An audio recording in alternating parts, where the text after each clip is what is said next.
Hello, coucou tout le monde, j'espère que vous allez tous bien. Quant à moi, je vais super bien car Dieu est toujours sur son trône et il continue à nous faire grâce, ma famille et moi.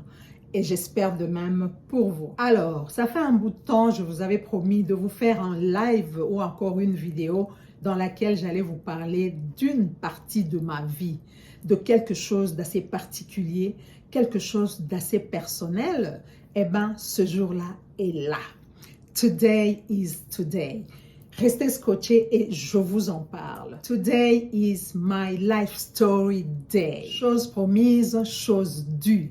Alors, de quoi s'agit-il? Il s'agit d'une question qui m'a toujours été posée par plusieurs de mes connaissances. Souvent, ce sont des gens que j'ai connus au pays, d'autres d'ici, des États-Unis, je veux dire, d'autres de l'Europe, bref, de l'Occident.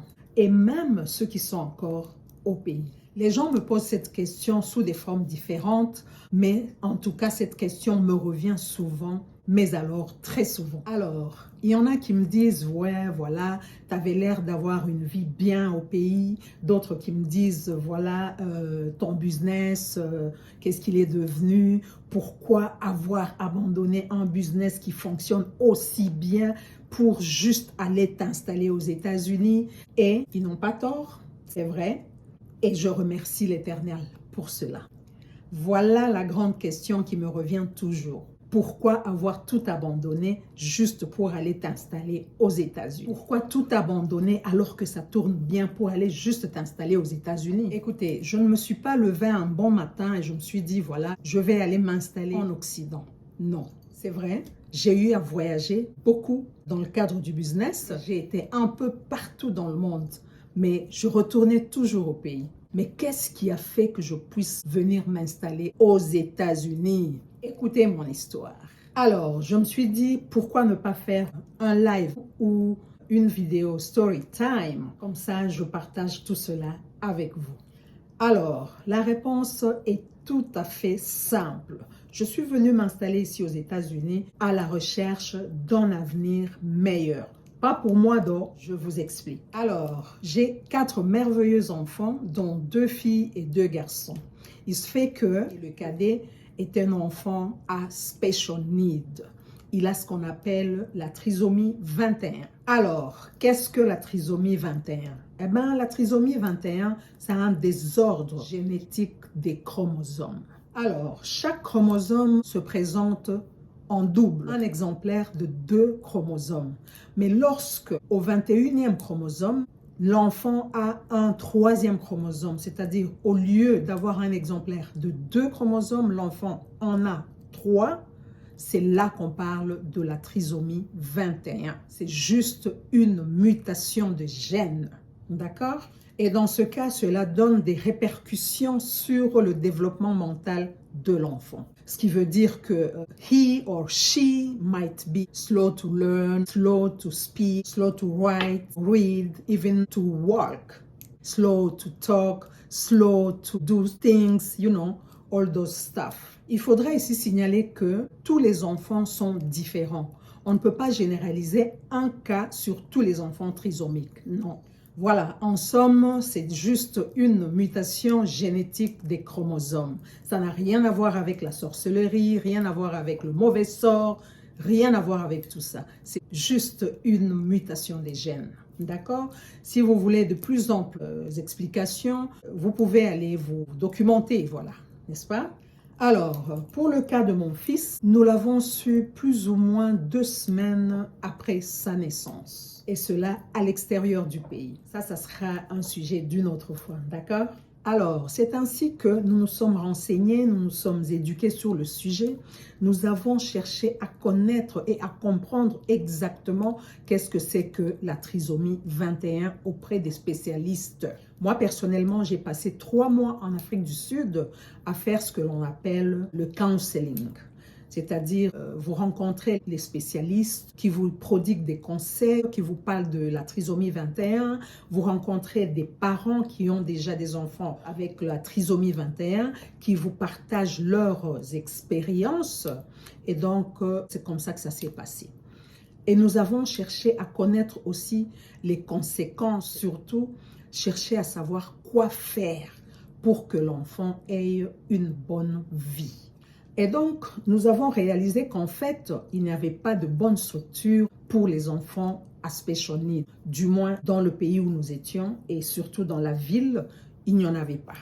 Alors, toujours en faisant des recherches, nous avons découvert qu'à l'étranger, il y avait des structures très décentes pour les enfants à special needs. Et que là, les enfants étaient bien encadrés, ils allaient bien à l'école, ils étudiaient bien, ils évoluaient très très bien, alors que chez nous, il n'y avait rien de cela. Rien du tout. Les enfants étaient toujours à la maison, d'autres dans la rue. Bref, aucune opportunité pour mon fils d'avoir une meilleure vie. Mais comme nous voulions le meilleur pour notre fils, c'est ainsi que je suis venue m'installer ici aux États-Unis. Voilà pourquoi j'ai tout abandonné dans mon pays, même si je n'ai pas vraiment tout abandonné. Vous comprendrez plus tard, peut-être dans une autre vidéo. Voilà, j'ai tout laissé. J'ai laissé mon pays, j'ai laissé ma famille, mes amis, etc. pour procurer à mon fils un meilleur avenir. Voilà, pour entrer un peu plus en détail, pour que vous puissiez bien comprendre, ici aux États-Unis, il y a des très bonnes écoles pour les enfants à special needs. Les enfants partent à l'école en bus, ils reviennent en bus comme tous les autres enfants. Bien sûr qu'au début, les enfants doivent aller dans des écoles spécialisées, mais après, vous savez, ce n'est pas obligatoire, ça dépend des parents. Moi, par exemple, mon fils a passé 2 ans dans une école traditionnelle, mais toujours avec son one-on-one, c'est-à-dire quelqu'un qui est toujours à ses côtés pour le guider.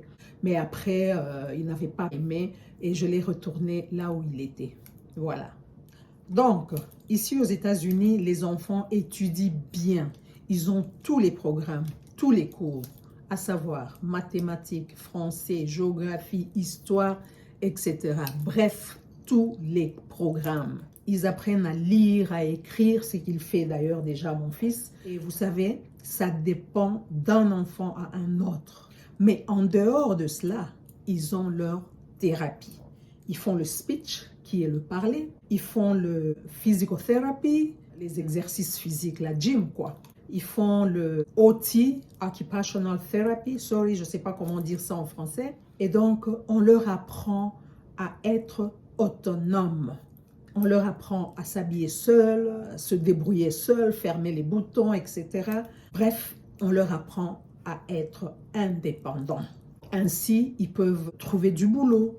Il y en a plein par-ci, par-là, je les vois quand je passe. Ils travaillent chez McDo, chez Tim Hortons et consorts. Ils savent servir, ils savent calculer, ils utilisent les machines électroniques sans problème. Donc, ça dépend d'un enfant à un autre. Il y en a même qui savent conduire, sans oublier le langage de signes. Oui, ils font aussi le langage de signes. Mon fils, par exemple, quand tu lui dis « Mr. Bob », Mr. Bob, c'est son professeur de OT. Quand tu lui dis Mr. Bob, directement, il te dit OT. Directement. Donc, il sait quoi. Et ça les aide beaucoup dans la communication. Tandis que dans mon pays, il n'allait pas avoir tout ça. Non, il n'allait pas avoir tout ça. Donc, voilà un peu la synthèse de My Life Story. Première partie. La suite viendra bien sûr. Alors, partagez cette vidéo au maximum pour sensibiliser d'autres familles. Et si vous avez des questions, n'hésitez pas à me les poser dans les commentaires. D'accord? Merci beaucoup. Ciao, ciao et à la prochaine. Bisous là-bas.